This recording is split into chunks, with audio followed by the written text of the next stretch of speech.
मित्रांनो, मी स्वाती तोरसेकर एशा पृथ्वीमध्ये तुमचं स्वागत करते. म्हणतात ना, मुंह में राम बगल में छुरी. अशी परिस्थिती आहे अमेरिकेची. एका बाजूला भारताशी व्यापार समझोते करायचे आणि दुसऱ्या बाजूला तुमचे पाय पांगळे कसे राहतील याचा विचार करायचा. कुठूनही भारत हा स्वावलंबी होऊ नये, आत्मनिर्भर होऊ नये, त्याच्या फार मोठी ऊर्जितावस्था त्याला येऊ नये, जेणेकरून दुसरा चीन जगामध्ये निर्माण होऊ नये. म्हणून यांना घाम कसा फुटलाय, ती ही आजची कथा आहे. ती तुम्ही जरूर ऐका, करतील. एका बाजूला अमेरिकेने भारताशी आपण ट्रेड डील करणार म्हणून घोषणा केली. ते जे टेरिफ्स होते ते 50% वरून 18% पर्यंत आले. म्हणजे पहिल्यांदा रशियाकडून तेल घेतो म्हणून जे 25% लावले होते ते सुद्धा रद्द केले आणि मुळात जे 25% लावले होते ते 18% वरती आणले.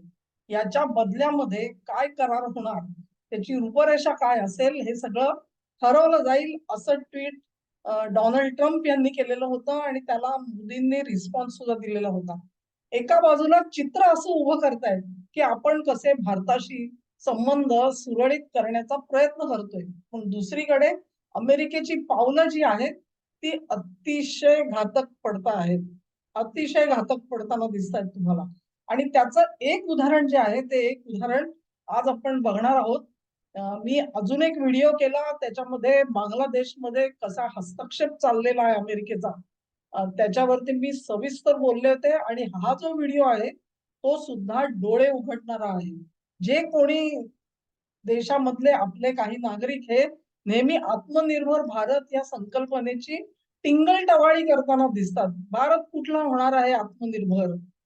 खरंय, आत्मनिर्भर होण्याचा मार्ग जो आहे तो काट्याकुट्यांचा आहे, खडक्यांचा आहे. खडकी पडलेली आहेत सगळी आणि ती आपल्याला पार पाडायची आहे. त्याचं कारण काय?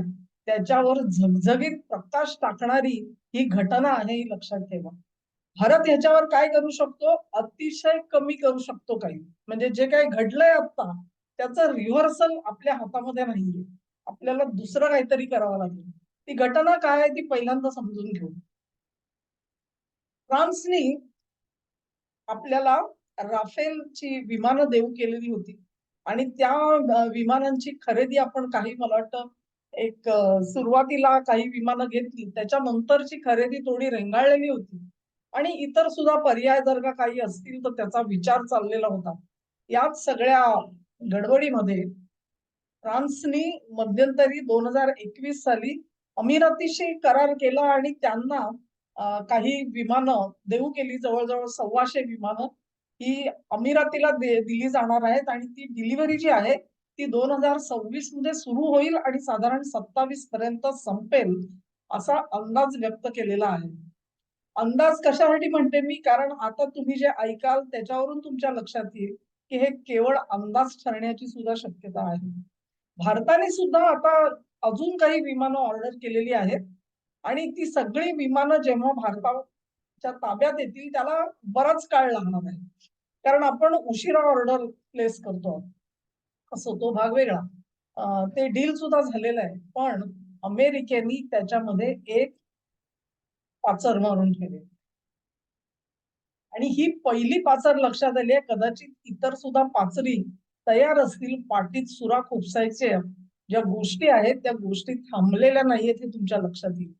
दासॉल्ट कंपनी आहे जी राफाल विमान बनवते. त्या राफाल कंपनीला एक महत्वाचा सबसिस्टीम म्हणजे स्पेअर पार्ट म्हणा तुम्ही, थोडक्यात म्हणजे स्पेअर पार्ट पुरवणारी एक कंपनी आहे. ती काय, तो स्पेअर पार्ट कुठचा आहे तर कूलिंग फॅन्स आणि मोटर्स. कूलिंग फॅन्स आणि मोटर्स हे ह्या कंपनीकडून दासॉल्ट कंपनी विकत घेते आणि मग ते आपल्या राफेल विमानामध्ये वापरते. तर ही कंपनी कुठची आहे तर LMB फॅन्स अँड मोटर्स असं तिचं नाव आहे.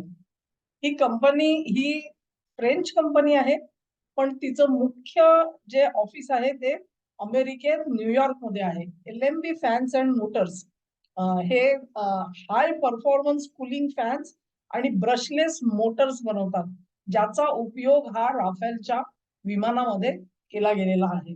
त्यामुळे हा एक अत्यंत महत्वाचा पार्ट सब असेंब्ली आहे, हे तुम्ही सगळे मान्य करा. आता घटना काय घडली आहे बघा. न्यूयॉर्क बेस्ड दुसरी कंपनी आहे लोअर होल्डिंग्स अँड इन्कॉर्पोरेशन. ह्या ग्रुपनी आता LMB fans and motors he company विकत घेतलेली आहे. लोअर होल्डिंग्स ही कंपनी अमेरिकन कंपनी आहे, ती देखील न्यूयॉर्क मधली आहे. त्यांनी ही कंपनी डिसेंबर 2025 मध्ये प्रस्ताव आला आणि ते आता पूर्ण होतंय. त्याला जवळजवळ 367 मिलियन म्हणजे 36 कोटी, साधारण 37 कोटी युरो किंवा 43 कोटी अमेरिकन डॉलरला त्यांनी ही कंपनी विकत घेतली आहे. अधिक त्या कंपनीवरती जे काही कर्ज आहे ते कर्ज देखील खरेदी करणाऱ्या कंपनीनी आपलं कर्ज आहे असं डिक्लेअर करून टाकलेलं आहे. हे जे खरेदीचा व्यवहार होणार होता, अशीच काही खरेदी होत नसते, कारण ही फ्रेंच कंपनी आहे आणि त्यांच्या सरकारच्या दृष्टिकोनातून ज्या संरक्षण क्षेत्रामध्ये काम करणाऱ्या कंपन्या असतात, त्या जर का विकायच्या असतील तर त्याच्यासाठी सरकारची परवानगी घ्यावी लागते आणि ही सरकारची जी परवानगी आहे ती थांबवली गेलेली होती सुरुवातीला, की ही कंपनी नाही विकता येणार. म्हणजे ती किती महत्वाची कंपनी आहे हे तुमच्या लक्षात येईल. फ्रान्सच्या दृष्टिकोनातून कळीची कंपनी असं आपण म्हणू शकतो आणि ही कंपनी जी आहे ती अमेरिकन इंटरेस्टना विकता कामा नये म्हणून फ्रान्स सरकारने पवित्रा घेतलेला होता. अखेर मॅक्रॉन यांच्यावरती इतका असह्य दबाव टाकला गेला, दडपण आलं, की त्यांनी अखेर त्यांच्या सरकारने या व्यवहाराला आता मंजुरी दिलेली आहे. त्यांनी मंजुरी दिलेली असली तरी फ्रान्स मधले जे इतर विरोधी पक्ष आहेत त्या सर्वांनी त्याला विरोध दर्शवलेला आहे, परंतु त्याचा काहीही उपयोग झाला नाही. मॅक्रॉन सरकार has gone ahead and given that permission to lower holdings to purchase LMB fans and motors. म्हणजे कल्पना करा की अमेरिकेच्या हातामध्ये आर्थिक ताकद आहे असं आपण जे म्हणतो ते का म्हणतो हे तुम्हाला या उदाहरणावरून लक्षात येईल. LMB फॅन्स अँड मोटर्स ही जी कंपनी आहे ही आता पूर्णपणे अमेरिकन कंपनी म्हणून जर का काम करणार असेल तर त्यांच्या हातामध्ये दासॉल्ट कंपनीची जी राफेल विमानं आहेत त्यांच्या सगळ्या नाड्या गेलेल्या आहेत असं तुम्ही समजू शकता.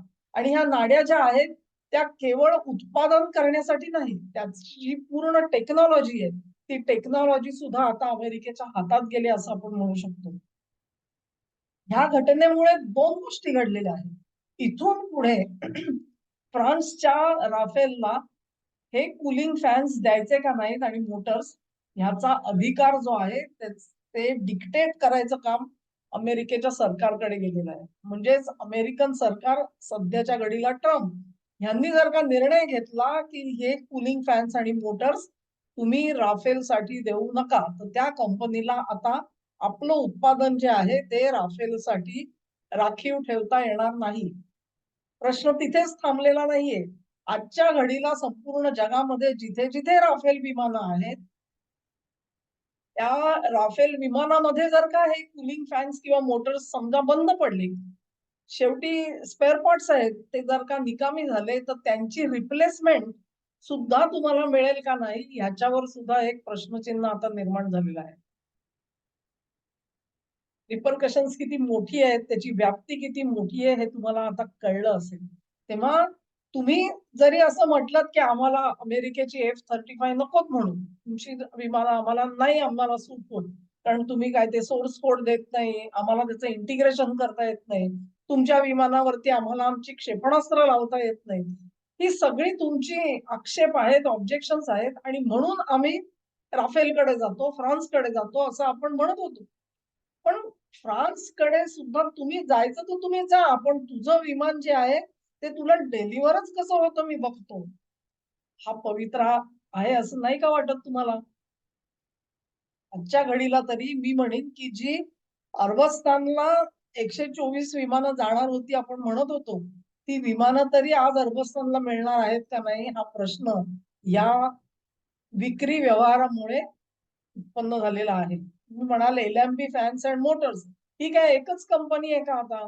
नाही, तसं नाहीये. त्याला काही कॉम्पिटिटर सुद्धा आहेत. त्यातले जे काही कॉम्पिटिटर आहेत त्यातले काही परत अमेरिकेतले आहेत.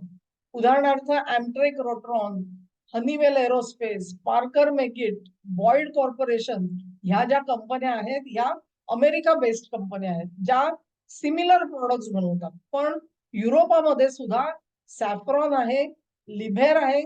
सॅफ्रॉन ही फ्रेंच कंपनी आहे. लिभेर जी आहे ती स्वित्झर्लंड जर्मनीची कंपनी आहे. डेल्टा इलेक्ट्रॉनिक्स ही तैवान मधली कंपनी आहे. या सगळ्या कंपन्या ह्या कॉस्ट इफेक्टिव्ह कूलिंग फॅन्स आणि मोटर्स बनवतात, थर्मल मॉड्यूल्स बनवतात. पण आणि ती डिफेन्स ऍप्लिकेशन साठी बनवतात. पण ज्या वेळेला तुम्हाला माहितीये की राफेल सारखं जे विमान आहे त्याची संपूर्ण उभारणी, त्याची सगळी रचना जी आहे ती जर का एलएमबीचा फॅन वापरून आपल्याला अमुक अमुक करता येईल अशी केलेली असेल तर त्याच्यामध्ये बदल करणं ही केवढी मोठी गोष्ट ठरेल. कारण एलएमबीचा जो कूलिंग फॅन आहे त्याची काही वैशिष्ट्ये असतात, स्पेसिफिकेशन असतात. त्याचं पहिलं डायमेन्शन असतं. त्या डायमेन्शन मध्ये तिथे बसायला लागते सगळी असेंब्ली. नंबर 2 ची गोष्ट की त्याचे परफॉर्मिंग पॅरामीटर्स काय आहेत ते पॅरामीटर्स तसेच्या तसे देणारी दुसरी कंपनी आणि त्या तेवढ्या जागेमध्ये आपला स्पेअर पार्ट बसवणारी कंपनी, हे सगळा शोधाचा विषय होतो. म्हणजे तुम्हाला नव्याने दुसरा सप्लायर तयार करावा लागेल आणि त्याच्यासाठी काही काळ जातो. तो काळ किती जाईल माहिती नाही. काही महिने जातात का वर्ष जातात याची कल्पना नाही. परंतु आपल्या खड्ड्यामध्ये फ्रान्सच्या दासाळ कंपनीला घातलं गेलेलं आहे ह्याचा तुम्ही विचार करा. त्याचा विचार करा आणि हा फार मोठा अडसर निर्माण होणार आहे. भारताच्या दृष्टिकोनातून काय महत्वाचं आहे लक्षात ठेवा. आजच्या घडीला आपली जी नेव्ही आहे ती बऱ्यापैकी ऍडव्हान्स आहे असं आपण म्हणू शकतो. आधुनिक दृष्ट्या सज्ज झालेली आहे. आपलं जे वायुदळ आहे ते मात्र थोडंसं मागे पडलेलं आहे आणि त्याला अनेक कारणं आहेत. ती कारणं आपण विसरून जाऊ. आत्ताच्या घडीला त्याची चर्चा करायची गरज नाही. पण एखादं मोठं युद्ध झालं तर भारतीय वायुदळ हे पंगू राहील इतकी मात्र आपण कल्पना करू शकतो. तुम्हाला माहितीये की आपण फ्रान्स कडून राफेलची अशी व्हर्शन्स घेत होतो की जी जहाजावरून उडवता येतात. आठवत असेल तुम्हाला. आणि ती स्वतंत्र राफेलचे म्हणजे त्याचं सगळं कॅल्क्युलेशन ही सगळी वेगळी असतात. तर ते सुद्धा अफेक्ट कदाचित होऊ शकेल कारण कूलिंग फॅन्स बनवणाऱ्या काही 10 कंपन्या कुठला विमान कंपनी ही आपल्याकडे घेत नसते. तर हा सगळा जो अडथळ्यांची शर्यत जी आहे ती अडथळ्यांची शर्यत मोदींच्या पायामध्ये कशी टाकली जाते याचा विचार करा. हे एकमेव उदाहरण नाही, हे आज आता प्रसिद्ध झालेलं आहे आणि म्हणून मी त्याच्यावर बोलू शकते. अशी प्रसिद्ध न झालेली किती प्रकरणं प्रोसेसमध्ये असतील याची मी नुसती कल्पना करू शकते. मित्रांनो, ही गोष्ट साधी नाहीये. तुम्ही अमेरिकेशी केवळ म्हणजे चॉईस काय? What is a choice for you? एक तर त्यांना शरण जा. शरण जा म्हणजे काय करा तर रशियाचं तेल थांबवा आणि माझं महागडं तेल घ्या. दुसरा चॉईस काय? तर मी बनवतो ते सगळी ऍग्रीकल्चरल प्रॉडक्ट्स तुमच्या घशात घाला. जेणेकरून तुमचे 12 कोटी शेतकरी भिकेला लागले तरी त्यांना पर्वा नाहीये. भिकेला लागले तरी त्यांना पर्वा नाहीये. ह्या अटी तुम्ही स्वीकारत नाही आहात म्हणून तुमच्या मार्गामध्ये हे अडथळे. म्हणजेच असं आहे की माझ्या पायाची दासी म्हणून बस, नाहीतर मी तुला आयुष्यातून उठवेन. हे असं स्वरूप आहे या झगड्याचं. हे बिलकुल विसरू नका कुठल्याही परिस्थितीमध्ये. ह्यांच्या ज्या यांना नुसत्या काड्या म्हणण्याचाही अर्थ नाहीये. हे फार मोठे व्यत्यय आणण्याच्या प्रयत्नामध्ये आहेत आणि ह्याच्यावरती मात निश्चित करायला पाहिजे. अशाच ज्या मी आता ज्या फ्रान्स आणि जर्मन आणि स्वित्झर्लंडच्या कंपन्यांचा उल्लेख केला, तशाच कंपन्या रशियामध्ये सुद्धा आहेत. रशियाकडे स्वतःच्या कंपन्या आहेत. अर्थात परत तोच प्रश्न येतो की त्या कंपन्यांची जर काही इंजिन घ्यायची झाली तर म्हणजे त्या मोटर्स आणि कूलिंग फॅन्स घ्यायच्या झाल्या तर पहिल्यापासूनची तयारी होते, फार टेस्टिंग पासूनची तयारी होते आणि it's a long process. It cannot be done so easily.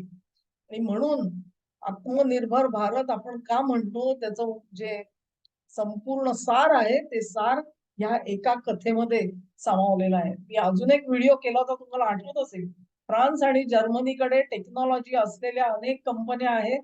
त्या कंपन्या आज विकायला निघाल्या असतील तर त्या ताबडतोबीने विकत घ्या, असं मी एक व्हिडिओ केलेला होता. तुमच्या आता लक्षात येईल की अशा किती कंपन्या अजून फ्रान्स आणि जर्मनीत ओपन आहेत की ज्या मला मिळू शकतात. तो पैसा ओतण्याची गरज आहे. हे जे त्यांनी सांगितलं 43 कोटी डॉलर, ही रक्कम भारताला आज मोठी नाहीये. रक्कम मोठी नाहीये लक्षात घ्या तुम्ही. अगदी त्यांचं जे काही कर्ज आहे, त्या कर्जासकट आपण हे करू शकलोच करू शकलोच. अर्थात ती ऑफर आपल्याला ओपन होती असं नाही. म्हणजे एल-एम-बी फॅन्स अँड मोटर्स या कंपनीला पर्याय होता का, चॉईस होता का, असंही नाहीये. पण निदान त्यांची नजर जिथे पोहोचली नाही, अशा महत्त्वाच्या कंपन्या जर असतील तिथे, तर त्यांच्यावरती लक्ष केंद्रित मात्र जरूर करायला पाहिजे. ही कथा जी आहे, ही अतिशय महत्त्वाची आहे. अ, म्हणून हा व्हिडिओ तुम्हाला आवडला असेल, ती लिंक शेअर करा, व्हिडिओला लाईक करा, चॅनेलला सबस्क्राईब करा आणि तुमचं सहकार्य माझ्यासोबत असंच होऊ द्या. नमस्कार.